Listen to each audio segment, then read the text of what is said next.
আমাদের মধ্যে এমন একটা বস্তু বিরাজমান করে যেটার মধ্যে একই সাথে দুটো জিনিসই থাকে, বিষ আর মধু। সেটা কি?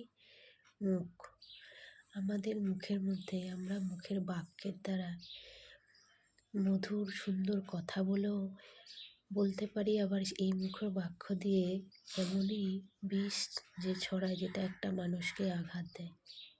রূপ গোস্বামী তার উপদেশামৃত গ্রন্থে ১ম নম্বর শ্লোকে বলছেন যে মানুষ বাক্যের বেগ, ক্রোধের বেগ, মনের বেগ, জিহ্বার বেগ আর উদর উপস্থর বেগ দমন করতে পারে, সে ব্যক্তি সর্বস্ব দেশ শাসন করতে পারে।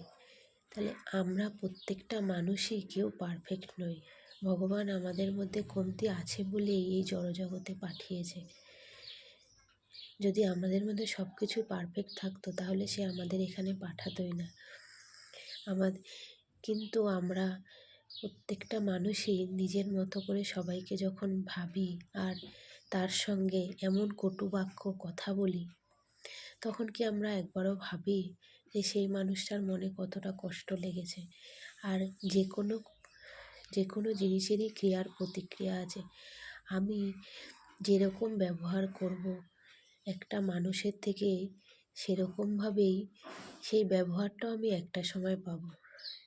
কিন্তু আমরা এই জিনিসগুলো তখনই করতে পারবো যখন আমরা একগ্র হয়ে শ্রীকৃষ্ণের হরে কৃষ্ণ, গোবিন্দের রাধা গোবিন্দের নাম স্মরণ করতে পারবো আর হরে কৃষ্ণ মহামন্ত্র জপ করতে পারবো। জয় নিতাই, জয় গৌর সুন্দর।